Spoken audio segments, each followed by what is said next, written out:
I didn't decide to get revenge the night I found the paperwork. I decided the morning after, when my dad, half awake, still slurring slightly from the stroke, looked at me and whispered, "Don't let them do it again." He didn't even have the strength to sit up. He just squeezed my fingers like he was trying to pass me something invisible, and all I could think was, "Again?" I'm Hannah, 30F.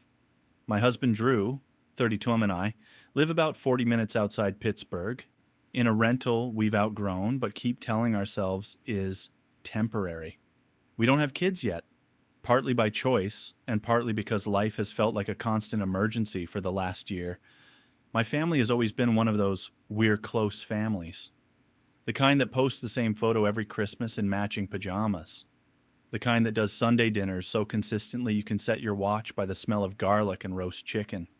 It was me, my younger brother Eli, 27M, and my parents. Dad, Tom, 59M, and Mom, Lynn, 57F. Dad was the steady one. He fixed things. He built things. He kept a small HVAC business running for 25 years and somehow still had the energy to grill burgers on weekends like it was nothing. He also had this habit of humming when he was focused. Little low notes under his breath, like his brain needed a soundtrack. Mom was the social engine.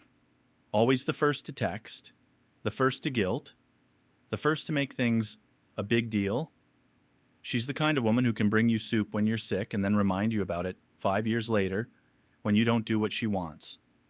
And Eli has always been the sun in her universe. He's funny, charming, messy. He drops in and out of jobs. He has big ideas. He's also the only person I've ever met who can ask for help in a way that makes you feel honored to give it. Growing up, the roles were clear, even if nobody said them out loud. Eli was the one who needed support. I was the one who didn't. If Eli got a speeding ticket, it was a mistake. If I got a B on a test, it was what happened. If Eli forgot Dad's birthday, Mom laughed it off. If I forgot to call on Mother's Day by noon, the house went cold. But we still did the warm stuff, and that's what makes this harder to explain to people who didn't grow up in it. Sunday dinners were real. Dad would slice the bread and sneak me the crust end because he knew I liked it. Mom would light a candle, even if it was just us, like she needed the table to look right. Eli would show up late, kiss Mom on the cheek, and steal food off everyone's plates. Christmas Eve was always at my parents'. We'd watch the same cheesy movie, and Dad would fall asleep halfway through, mouth slightly open, like a little kid. I genuinely believed we were normal. Messy, but normal. Close, but not toxic. Then my dad had a stroke, not the dramatic collapse you see in TV shows. He got dizzy in the driveway, sat down hard, and couldn't get the words out. Mom called me screaming, and I drove there so fast I don't remember the drive. In the ER, Dad looked frightened in this quiet, dignified way, like he was embarrassed his body had betrayed him. Eli showed up 2 hours later with Starbucks and big eyes and said, "I'm here." Like that fixed the gap. For the first few weeks after the stroke, we all fell into crisis mode. Hospital visits, rehab updates, insurance calls. Can you pick up Dad's meds? Can you bring clean socks? That kind of stuff. And I thought, okay, this will bring us together. It did, just not in the way I expected. The trigger was a folder on my parents' kitchen table. The day Dad came home, it was early evening. The house smelled like antiseptic wipes and soup. Dad was sitting in his recliner with a blanket over his legs, exhausted. The TV was on, but muted. Mom was in that hyperproductive mode she gets in when she can't handle emotions, so she cleans. Eli was at the table with a pen in his hand like he belonged there. Mom smiled too brightly when I walked in. Perfect timing. I set down the grocery bags. "Hey, how's Dad?" Dad tried to speak and had to restart the sentence twice. "Tired, but good." Then Mom pointed at the folder. "We need to handle some things while Tom's recovering." Eli slid the folder toward me without meeting my eyes. "It's just paperwork." I opened it. It wasn't just paperwork. It was a power of attorney packet, a proposed change to the business bank access, and, buried under 2 pages of highlighted for your convenience notes, an agreement that would make Eli the primary operator of Dad's business accounts. My stomach tightened. Why is Eli on this? I asked. Mom's smile flickered. Because he's here. And he's capable. Eli gave a little shrug. I can handle it for a while. You live farther. I stared at him. I'm 40 minutes away, not on another planet. Dad's eyes moved between us, slow and tired. He didn't speak. He looked like he was trying to understand the conversation through fog. Mom leaned in, voice softer, like she was explaining something to a stubborn child. Hannah, don't make this hard. Tom needs rest. Eli can take pressure off. I flipped to a page and saw Dad's name typed next to a signature line, and under it, a blank space for a witness signature. My throat went dry. Has Dad seen this? Eli finally looked up. He doesn't need to. It's temporary. My chest went tight. That's not how legal authority works. Mom's face hardened. Do you not trust your brother? I looked at Dad. He looked away. And that's when Mom said the sentence that hit like a slap. You've always been jealous of Eli, and this is not the time for your issues. Not concerns, not questions. My issues. The room got hot. I felt my heart beating in my throat. Drew, who had stayed quiet near the doorway, shifted slightly like he wanted to step in, but I shook my head a fraction. I wanted this to be between me and my family, I said carefully. I'm not signing anything today. Dad's not signing anything today. We can revisit this with an attorney present. Eli's jaw tightened. Mom stared at me like I'd betrayed her. And Dad, my dad, just sat there, blinking slowly, like his body had made him a guest in his own house. That night, after we left, Mom started a family group chat called Tom Recovery Plan. The first message was, Mom, we need to be united. No drama. Dad needs peace. Then Eli. Eli, Hannah just wants control. She always has. I stared at that message until my hand shook. Because it wasn't about peace. It was about control. And they were already writing the story. At first it was passive. Mom would forget to tell me about doctor appointments and then say, Oh, I assumed you were busy. Eli would post in the group chat, handled payroll today, took care of vendor calls. Don't worry. Like I was the one who needed reassurance. Then it became pointed. One Sunday dinner, Dad was quiet, chewing slowly, and Mom casually said, Eli has been such a blessing. Some people step up. Some people complicate. She didn't look at me when she said it, which somehow made it worse. Drew squeezed my knee under the table. I stared at my plate and forced myself to swallow. After dinner, Eli cornered me in the hallway near the coat closet. You need to stop acting like I'm stealing, he said low. I laughed once, sharp. Then stop moving like someone who's stealing. He leaned closer. You don't get it. Dad's business is falling apart. Vendors want money. Bills don't pause because Dad had a stroke. I do get it, I snapped. That's why we do this legally and transparently. Eli's voice dropped. Or you're just scared Dad will pick me. That sentence landed weirdly. Too personal. Too accurate to something I didn't want to admit even to myself. I swallowed. This isn't about picking. It's about protecting Dad. Eli scoffed. Sure. Then Mom entered the hallway like she'd been listening. Hannah, stop cornering your brother. I actually laughed because the irony was so sharp it felt like a joke no one else could hear. A week later, I got a call from one of Dad's longtime customers, an older guy named Frank, who always called Dad Tommy. Frank's voice was hesitant. Hey, is Tom okay? He's recovering, I said, heart pounding. Why? Frank cleared his throat. Eli came by yesterday. Wanted payment in cash. Said the business is changing hands. That true? My stomach dropped. What? Frank continued, awkward. He said Tom's stepping back. Said, you and Drew were trying to take everything, and Eli had to protect the company. I felt cold. Frank, none of that is true. Frank went quiet. I didn't think so. Tom wouldn't... My hands were shaking. Thank you for telling me. I hung up and stared at the wall, because it wasn't just paperwork anymore. It was a smear campaign. That night, I confronted Mom in the group chat. I kept it factual because I knew if I got emotional, they'd use it. Me.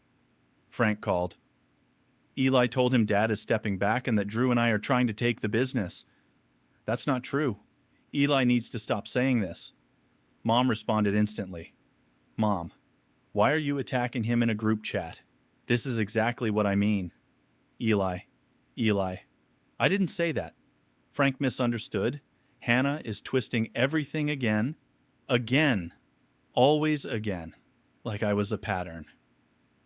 Then my aunt chimed in because Mom had added her without telling me. Aunt Bev. Hannah, don't add stress to your father. He's fragile. Fragile? Like Dad was a porcelain object and I was a threat. I called Dad directly after that. He answered on the third ring, voice slow. Hi, kiddo. Dad, I said, trying not to cry. Did you know Eli's telling people the business is changing hands? There was a pause. I heard a soft sound in the background. Mom's voice far away, saying something like, Who is he talking to? Dad whispered, I don't know. My throat tightened. Dad, are you okay?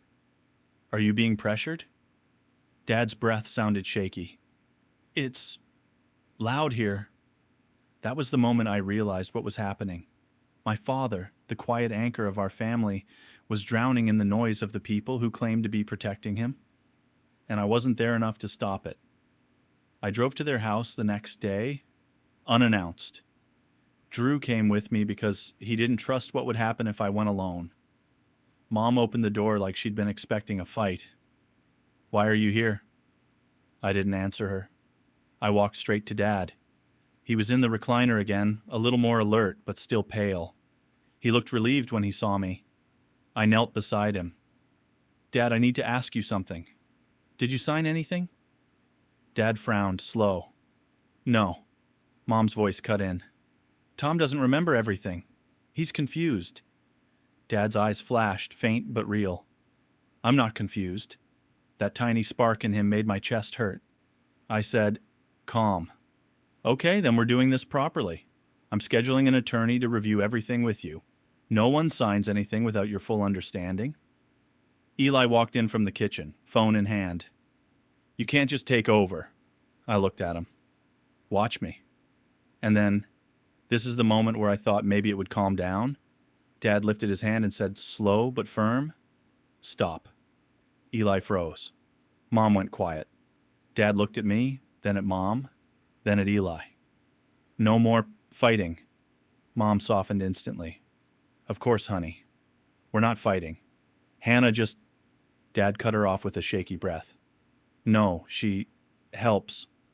For a second, I felt this relief like sunlight, like maybe Dad still saw me. Then Eli's phone buzzed. He glanced at it and his face shifted. He turned away slightly, thumb moving fast. And because I was on high alert now, I noticed the name at the top of the screen. When it lit, Brent, loan officer. My stomach tightened. I didn't say anything then. I just logged it in my brain like a bead on a string. That night, I couldn't sleep. My chest felt tight.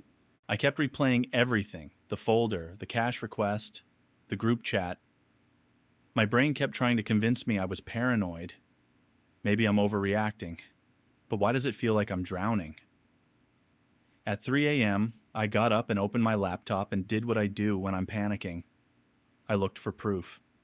I had access to one thing Eli forgot I had access to, an old shared email folder Dad used years ago for invoices before he switched systems. Dad never deleted anything. He was an electronic hoarder. And buried in there, under 2019 receipts and HVAC quotes, I found an email thread from 2 weeks ago. Subject line, HELOC documentation, urgent. My hands went cold. I opened it. It was a chain between Eli, Mom, and a loan officer. And the attachment was a scanned document with Dad's name on it, a home equity line of credit application, on my parents' house, for $85,000, and the signature on the bottom, Looked like Dad's name, but wrong. Too careful, too slow, like someone copying from memory. My stomach turned. I actually gagged standing over the sink in my own kitchen, because the secondary reveal wasn't just Eli is taking over, it was they were taking debt against my father while he was recovering from a stroke, and they were doing it behind his back. I don't know how to describe what that felt like without sounding dramatic, but it was like my nervous system turned into a live wire. My hands wouldn't stop shaking. I felt hot and cold at the same time. I had this deep nausea that wouldn't go away, like my body was rejecting reality. I kept thinking, my mom wouldn't do this. Then another voice. She already did. I felt shame too. Not because I did anything wrong, but because part of me still wanted to protect her image, protect our family. Like if I admitted the truth out loud, it would make it real.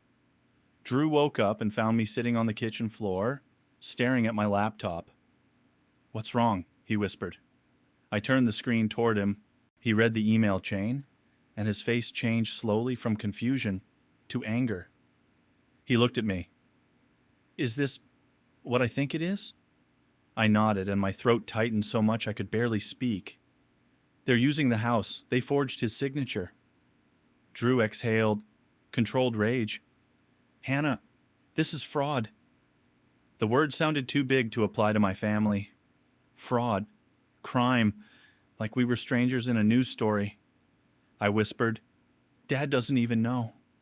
Drew sat beside me and put his arm around my shoulders. I felt myself shaking against him like a person with hypothermia. And the worst thought kept repeating, if I don't stop this, it will happen. Not might, will, because this wasn't an accident. It was organized. It was planned. It was Mom and Eli working together. I didn't sleep that night.